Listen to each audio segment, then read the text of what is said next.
ಬ್ರೇಕ್ನ ನಂತರ ಬೆಂಗಳೂರು ಫಸ್ಟ್ಗೆ ಮತ್ತೆ ಸ್ವಾಗತ. ಇವತ್ತು 1971ರ ಭಾರತ ಪಾಕ್ ಯುದ್ಧದಲ್ಲಿ ಭಾರತ ಗೆದ್ದ ದಿನ. ಈ ದಿನವನ್ನ ವಿಜಯ್ ದಿವಸ್ ಆಗಿ ದೇಶಾದ್ಯಂತ ಆಚರಿಸಲಾಯಿತು. ಬೆಂಗಳೂರಿನಲ್ಲೂ ವಿಜಯ್ ದಿವಸ್ ಅನ್ನ ಅದ್ದೂರಿಯಾಗಿ ಆಚರಿಸಲಾಯಿತು.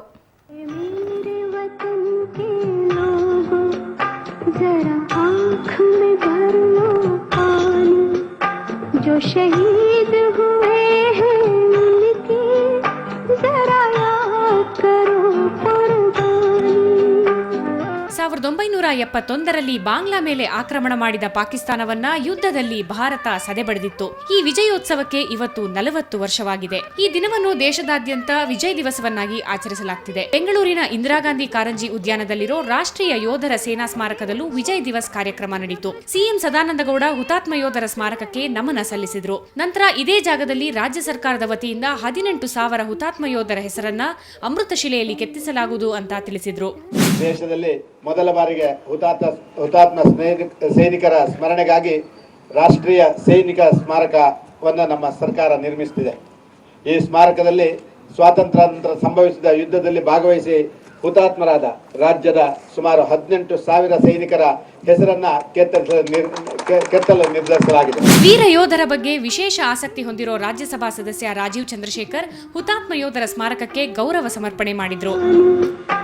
जो शहीद हुए हैं उनकी जरा याद. ಜೊತೆಗೆ ರಾಜೀವ್ ಚಂದ್ರಶೇಖರ್ ಅವರ ತಂದೆ ಏರ್ ಕಮಾಂಡರ್ ಚಂದ್ರಶೇಖರ್, ಸಚಿವ ಬಸವರಾಜ ಬೊಮ್ಮಾಯಿ, ವಿಧಾನ ಪರಿಷತ್ ಸಭಾಪತಿ ಡಿಎಚ್ ಶಂಕರಮೂರ್ತಿ, ವಿಧಾನ ಪರಿಷತ್ ವಿರೋಧ ಪಕ್ಷದ ನಾಯಕಿ ಮೋಟಮ್ಮ, ವಿಧಾನ ಪರಿಷತ್ ಸದಸ್ಯ ಗಣೇಶ್ ಕಾರ್ಣಿಕ್ ಹುತಾತ್ಮ ಯೋಧರಿಗೆ ನಮನ ಸಲ್ಲಿಸಿದರು. ಯೋಧರ ಶಿಸ್ತು ಮತ್ತು ಅವರ ಸಾಹಸ ವರ್ಣಿಸೋ ದೇಶಭಕ್ತಿ ಗೀತೆಗಳ ಗಾಯನ ಕಾರ್ಯಕ್ರಮ ಕೇಳುಗರ ಮನರಂಜಿಸಿತು. ಹಲವು ಮಂದಿ ಮಾಜಿ ಸೈನಿಕರು ಸಮಾರಂಭದಲ್ಲಿ ಭಾಗವಹಿಸಿ ವಿಜಯೋತ್ಸವ ದಿನದಲ್ಲಿ ಸಂಭ್ರಮ ಆಚರಿಸಿದರು. ಧರಣೇಶ್ ಬೂಕನಕೆರೆ, ಸುವರ್ಣ ನ್ಯೂಸ್ 24/7 ಬೆಂಗಳೂರು. ಮಾಜಿ ಮುಖ್ಯಮಂತ್ರಿ ಎಚ್.ಡಿ. ಕುಮಾರಸ್ವಾಮಿಗೆ ಇಂದು ಹುಟ್ಟುಹಬ್ಬದ ಸಂಭ್ರಮ. 53ನೇ ವಸಂತಕ್ಕೆ ಕಾಲಿರಿಸಿದ ಕುಮಾರಸ್ವಾಮಿ ಕುಟುಂಬದ ಸದಸ್ಯರು, ಅಭಿಮಾನಿಗಳು, ಕಾರ್ಯಕರ್ತರ ಜೊತೆ ಜನ್ಮದಿನವನ್ನು ಆಚರಿಸಿದ್ರು. ಈ ಮಧ್ಯೆ ಕುಮಾರಸ್ವಾಮಿ ಹುಟ್ಟುಹಬ್ಬ ಹಿನ್ನೆಲೆಯಲ್ಲಿ ಸಾಯಿ ಗೋಲ್ಡ್ ಮಾಲೀಕ ಶರವಣ ಅವರು ಬಸವನಗುಡಿಯ ಎನ್ಆರ್ ಕಾಲೋನಿ ಸರ್ಕಾರಿ ಆಸ್ಪತ್ರೆಯಲ್ಲಿ 10 ಮಕ್ಕಳಿಗೆ ಚಿನ್ನದ ಉಂಗುರವನ್ನು ವಿತರಿಸಿದ್ರು.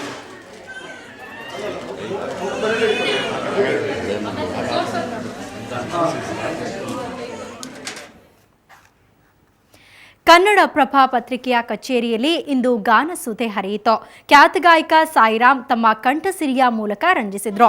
ಕನ್ನಡ ಪ್ರಭ ಮತ್ತು ಸುವರ್ಣ ನ್ಯೂಸ್ ಆಯೋಜಿಸಿದ ಹಾಡು ಕೋಗಿಲೆ ಕಾರ್ಯಕ್ರಮದಲ್ಲಿ ಅವರು ಸ್ತ್ರೀ ಹಾಗೂ ಪುರುಷ ಎರಡೂ ಧ್ವನಿಗಳಲ್ಲಿ ಹಾಡಿ ರಂಜಿಸಿದ್ರು.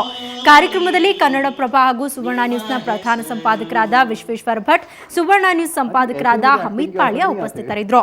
ಸಾಯಿರಾಮ್ ಗಾನ ವೈಭವಕ್ಕೆ ಸುವರ್ಣ ನ್ಯೂಸ್ ಹಾಗೂ ಕನ್ನಡ ಪ್ರಭದ ಸಿಬ್ಬಂದಿ ಸಾಕ್ಷಿಯಾದರು.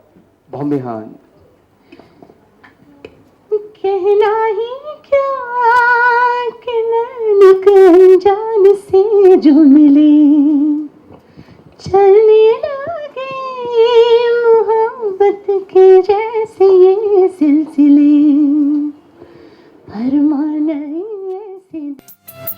पहला नशा पहला खुमार